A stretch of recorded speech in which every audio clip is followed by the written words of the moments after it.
Are Dark Elves weak? I said in a recent video I thought Dark Elves might be the weakest faction in the game, and there's a big reason why I put that might in there.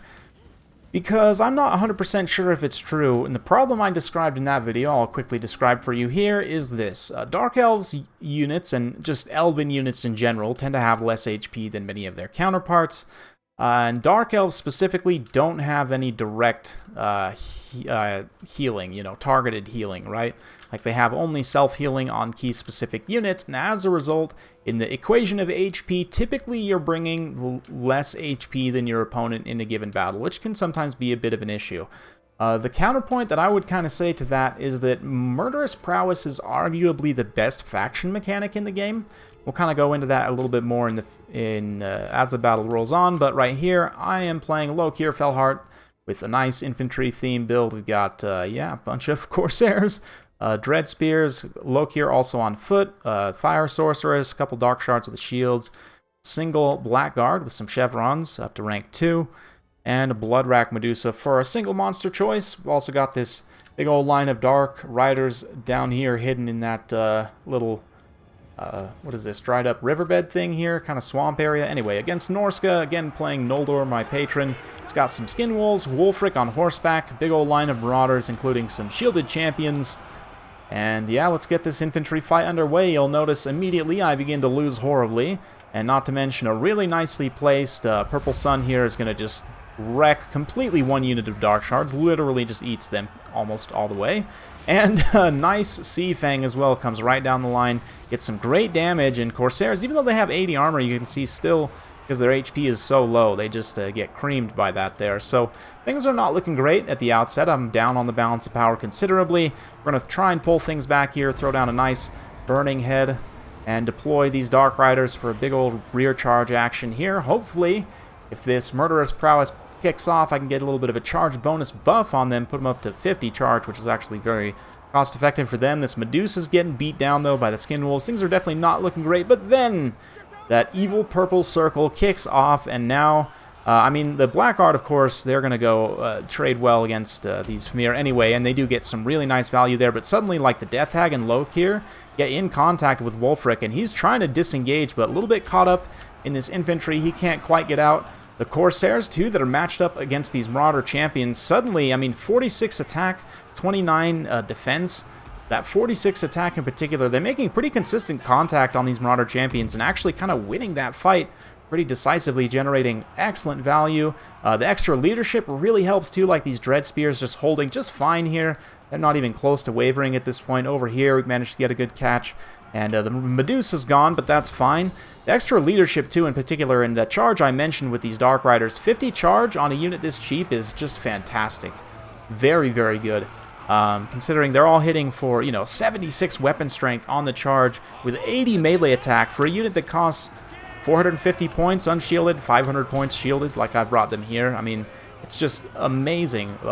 Murderous Prowess is, in my opinion, the best faction-wide ability because it kicks off usually when you need it most. Unlike, say, Martial Prowess that actually drops off when you need it most, Murderous Prowess can really help you come back for just a terrible initial engagement like I had there, and with the right tools in the right places, kind of make things competitive again, and suddenly we're turning things around. Wulfric's still alive, we're still pretty tattered here, but my Dark Riders are mostly able to operate freely here. There are still some Skin Wolves, some Fimir trudging back here as well, some Marauders also. Got some Hounds coming back too. So we're not completely out of the woods yet, but Lokir comes in here. He actually fights these Skin Wolves just fine because his stats are so high. Skin Wolves really don't have great stats, they don't have great AP. Kind of an engagement where you would think neither is meant to fight the other, but Lokir just wins here. And you see how he gets staggered there and not knocked over? It's such a big difference, man. I actually really like Lokir on foot right now. Need to try him out. He probably still gets stepped on by a Mammoth in this matchup specifically. But, you have tools to deal with the Mammoth. And that Murderous Prowess at this point is gone. Somehow this unit thinks it's still active. I guess they got it a little bit late somehow, maybe. But just that kind of power rebound almost is a really, really nice mechanic to have at your arsenal. And specifically the fact that, you already have good leadership and weapon strength and charge, generally, I mean, it's not great weapon strength like, say, orcs or something, but generally pretty good weapon strength and you know, leadership. To get that boosted up even higher, those low-tier units can just punch upwards so nicely, and the small buffs to those kind of militia tier and of course the Corsairs as well, kind of the lower to mid-tier Dark Elf units, a lot of their infantry got just minor buffs. A lot of people kind of poo-poo at that, but honestly it helps in that law of large numbers, and you know, in practice, in battles over the long run, you will notice a difference, I think. And I've been having some pretty good success. Yeah, back to Lokir, just soloing these these skin wolves for a time. At least his pirates come in and help eventually. But man, he is not even phased fighting these skin wolves. Like, just cuts them down. It's so cool, man. He's probably my favorite Dark Elf character, I'm not gonna lie. I'm not the biggest fan of elves in general. They're alright. Not nearly as offensive as undead. Don't trust them, but still. Lokir definitely, he's like a pirate. He's got this awesome Kraken mask.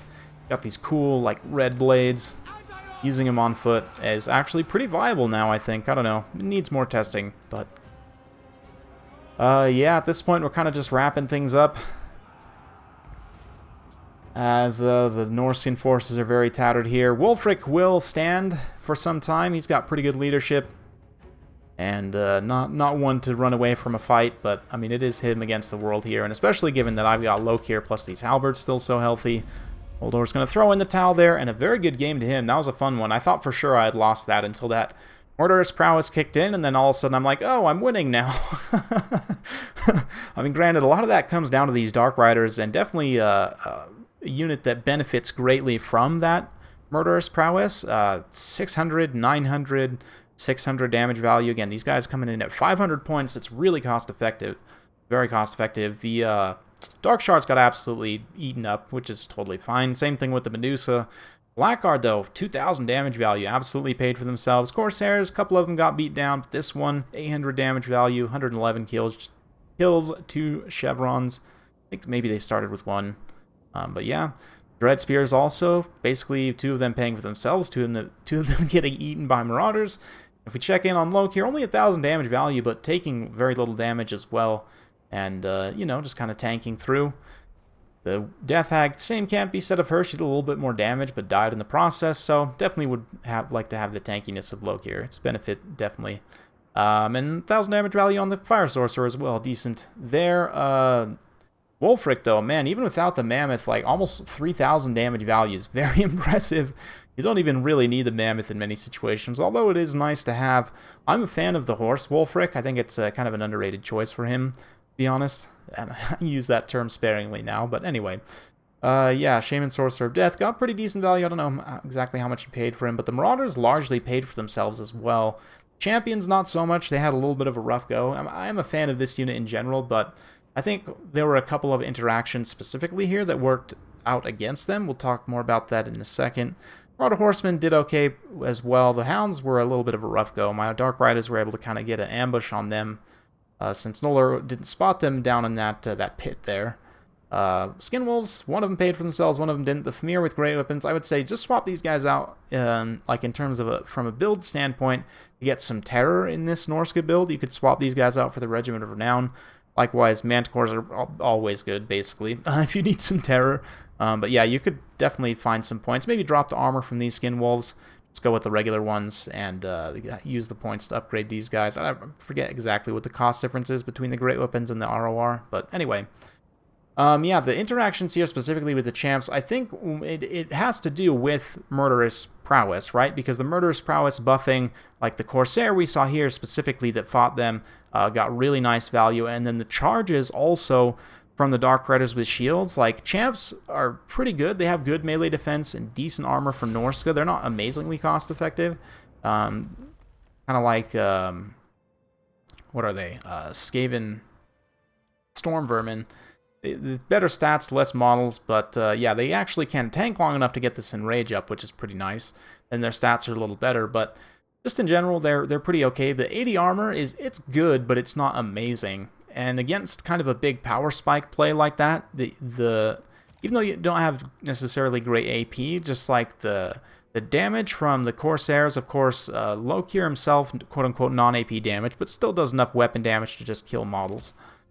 So with his kind of anti-infantry as well factored in there, it's going to be, yeah, really nice weapon strength. What is that, 480 in total? 90 attacks, so basically guaranteed hits. And then these guys, of course, with that Murderous Prowess up, that plus 25% melee attack, it is a percentage-based thing, so it does scale really nicely for your units that already have good melee attack. And Corsairs are pretty decent at 36. It's not amazing for a unit of this price range, but of course the anti-infantry on top of that. And they're actually hitting pretty consistently and pretty hard as well for the cost, trading very cost effectively. And they also have 80 armor, right? So yeah, and then of course the charges, like I said, Dark Riders with shields going up to 50 charge there. They just, you know, that extra 10 charge bonus might not seem like a lot, but it definitely does help, especially in the units against like 70 to 80 armor range, kind of that where you start getting good returns from armor, but you're not really up there yet. The champs do suffer a little bit from that kind of low-ish armor. I say low with, you know, that being in context of other heavy infantry, right? But anyway, yeah, Dark Elves, I definitely don't think they're necessarily weak in general, and of course in campaign everything is OP, so you can kind of just set that aside. But there's like star positions and everything else. But just in general in multiplayer, that Murderous Prowess is still something I think that makes them a potentially very potent faction. Still think there's matchups where they can give specific factions some trouble because of that, especially given how much better your infantry is at fighting monsters now. Like, I haven't tried personally this matchup, or I should say Dark Elves against vampire counts. Previously, that was a matchup that was perceived to be in Dark Elves' favor. I kind of have some different opinions, but that's mostly due to my bias against Undead. But now with the infantry changes, I don't know, maybe I'll be convinced that it's actually in Dark Elves' favor. But let me know down in the comments below. Do you guys think Dark Elves are weak? I don't really think so. I'm kind of going back on what I said before, but that's why I said maybe before, right?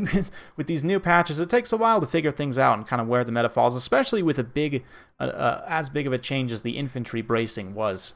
Definitely a very, very major change, and still kind of feeling everything out, right? So hopefully you guys enjoy. If you like this sort of content, be sure to like, subscribe, hit that bell notification. Every time I upload a new video, you'll be notified. Thanks again. We'll see you next time.